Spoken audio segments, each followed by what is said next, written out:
The 2018 Genesis G80 Sport. Almost 30 years ago, Lexus was where Genesis is today. Toyota was trying to make inroads in the American luxury market with an all-new brand, and there was no shortage of critics doubting its likelihood of success. But they kept making great car after great car, turning the industry on its ear. In that way, the roadmap has already been laid out for Hyundai as it builds its Genesis luxury marque, ignore the doubters, and keep building great cars. That's exactly what they have done with the G90 flagship and its little sibling, the G80 midsize sedan. For 2018, the smaller G80 comes in 3 flavors: standard 3.8-liter naturally aspirated V6 good for 311 horsepower and 293 pound-feet of torque, sport 3.3-liter twin-turbo V6 rated at 365 horsepower and 376 pound-feet of torque, and brawny 5.0-liter naturally aspirated V8 rated at 420 horsepower and 383 pound-feet of torque. It's the middle option I'm driving for this review. The G80 Sport impresses as a just right mixture of power and refinement, the Goldilocks of G80s. Design notes. It's not a gaudy, look-at-me luxury car, but it has an understated elegance that does not find itself out of place among the executive car segment. There's no denying Genesis sedans have a stately appearance. My test car was finished in beautiful Sevilla red paint over 19-inch alloy wheels. It made a definite impression everywhere it went. It's not a gaudy, look-at-me luxury car, but it has an understated elegance that does not find itself out of place among the executive car segment. The sport trim items, cross-hatch grille, dark chrome exhaust tips, etc., added just a hint of muscle to the design. The front of the G80 looks much like its big sister, the G90. Genesis seems to be taking the Audi school of design here, and not just because the G80's grille silhouette bears a slight resemblance to the German brands. Like Audi sedans, the G80 and G90 demonstrate a same sausage, different lengths design philosophy, especially when viewed from the front. Full LED headlamps and daytime running lights give the G80 Sport its eyes, while dynamic sculpting of the hood hints at muscular performance under there. Full LED headlamps and daytime running lights give the G80 Sport its eyes, while dynamic sculpting of the hood hints at muscular performance under there. It's a smart front design. Front wheels appear to be pushed out a bit from the doors when viewed from the side, thanks to a slightly concave door surface treatment. The doors aren't actually concave, but the way they turn under from their midpoint combined with the slightly wider fenders makes them look that way. That's a great visual trick that makes the G80 look like a solid performer without relying on tacky body cladding. There's a little Mercedes-Benz in this, as it's a trick you can see on the E-Class. The rear design has slightly angry-looking tail lamp modules glaring back at you above those quad exhaust tips. There's a roof and rear glass profile that's nearly fastback in nature, de rigueur in luxury sedans nowadays, leaving a very short trunk lid surface. That makes it look fast without looking disproportionate. The interior design is an interesting mix of European and Asian touches.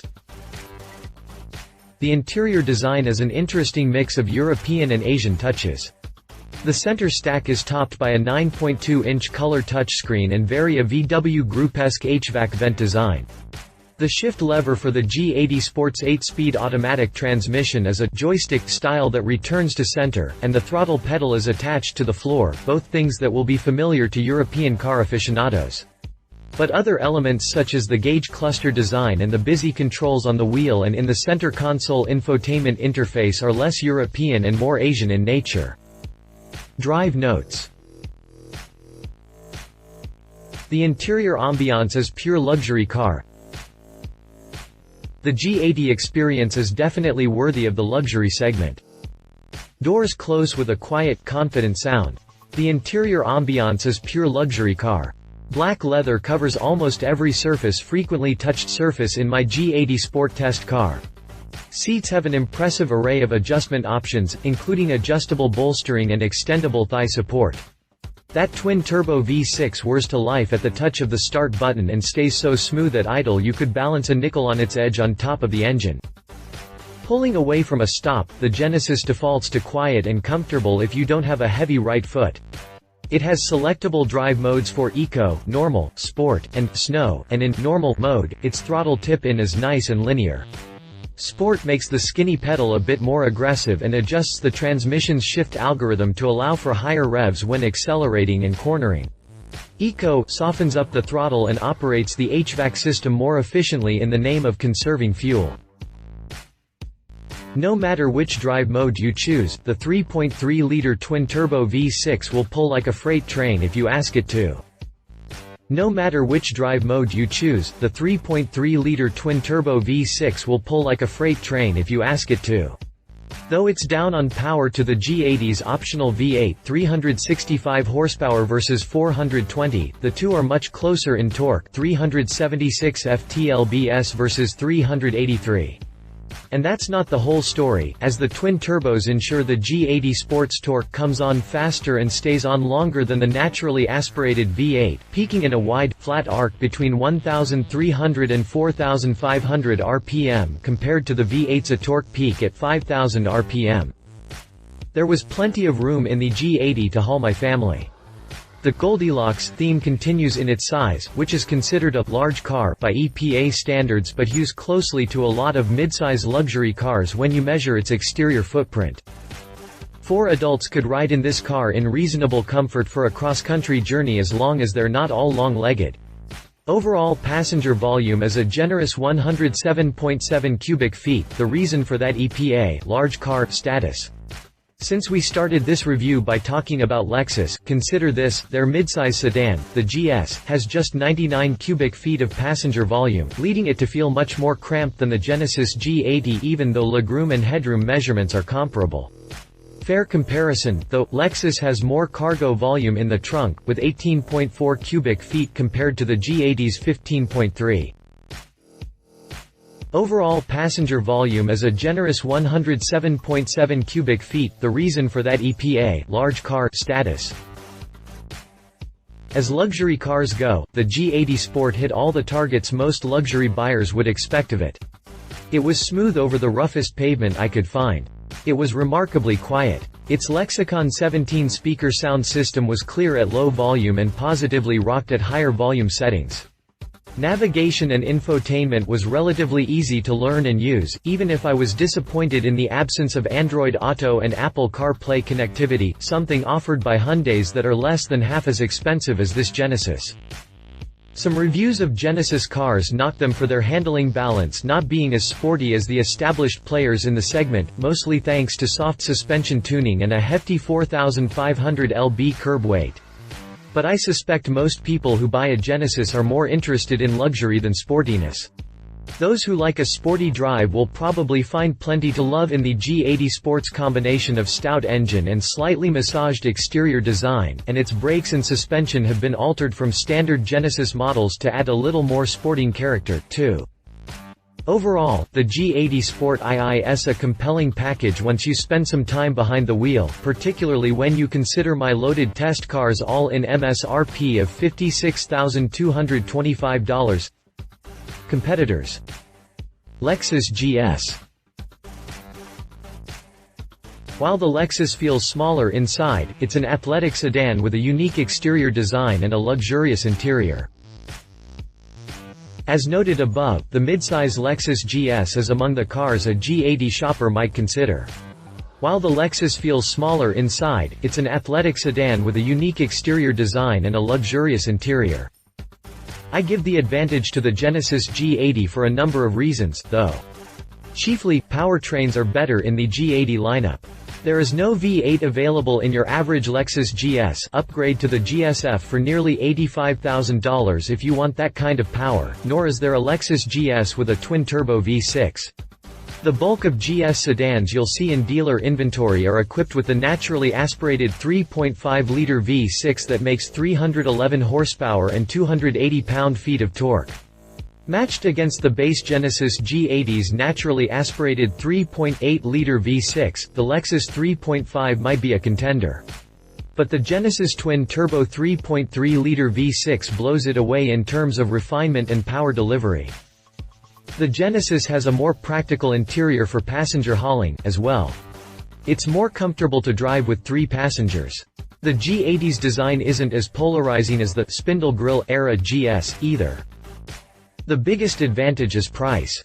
My G80 Sport test car at $56,225 was fully loaded with every option I could want. Most comparable is the Lexus GS350F Sport, which starts slightly cheaper at $52,060 but quickly rockets past the G80 Sport. If I want to add many options, the G80 already had standards such as color head-up display, heated steering wheel, sonar parking assist, a power open, close trunk lid, and LED headlamps. Also, Lexus doesn't offer the level of safety equipment the G80 offers, specifically autonomous emergency braking with pedestrian recognition. Read our full review on the 2017 Lexus GS. Chrysler 300.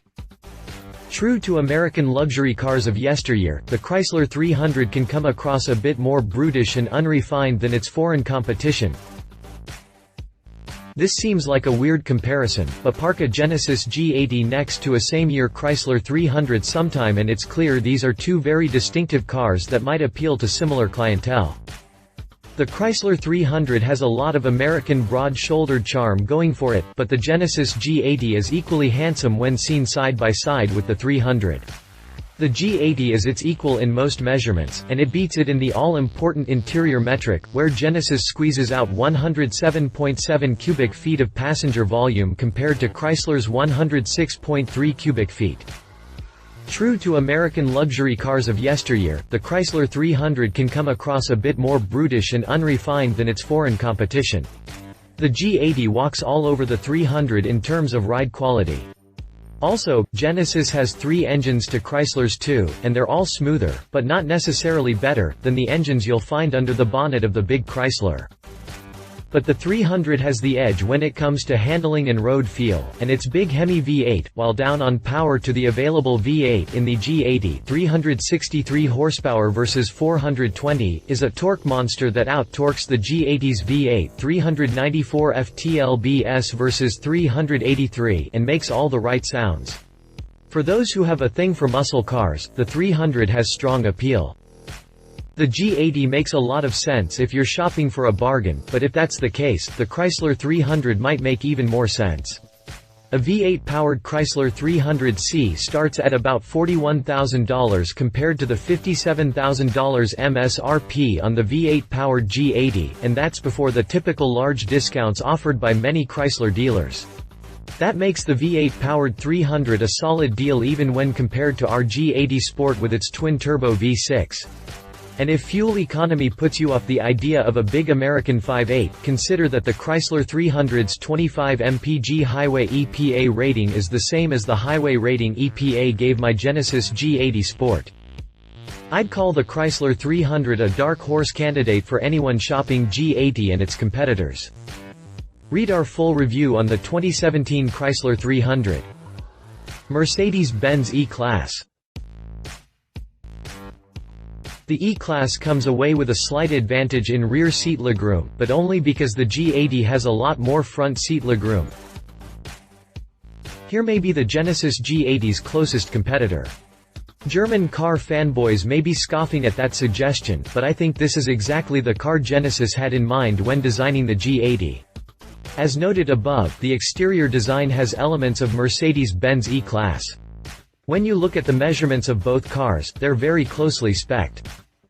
The E-Class comes away with a slight advantage in rear seat legroom, but only because the G80 has a lot more front seat legroom.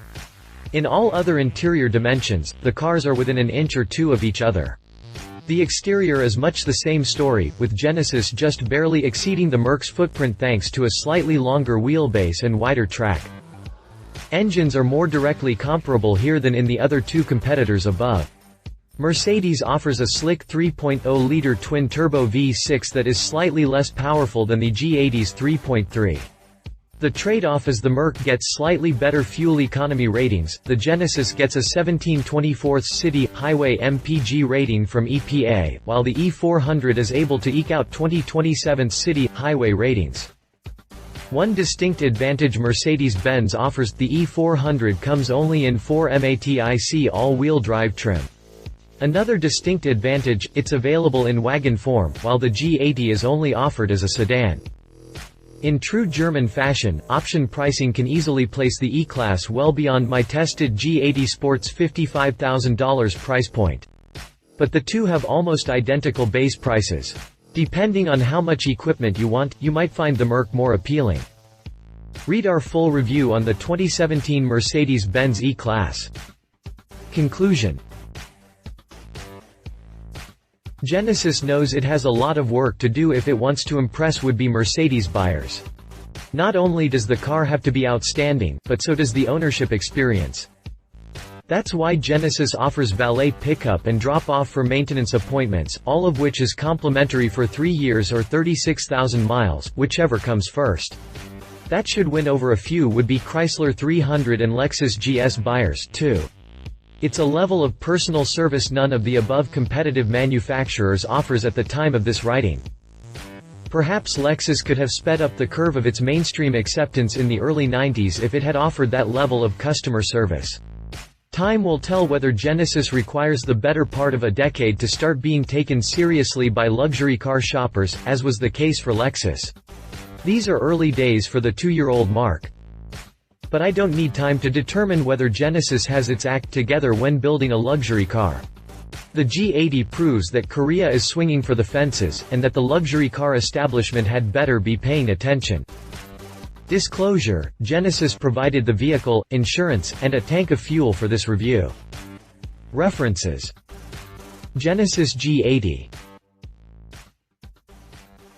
Read our full review on the 2018 Genesis G80. If you liked this video, please share your thoughts in the comments below and don't forget to hit the subscribe button.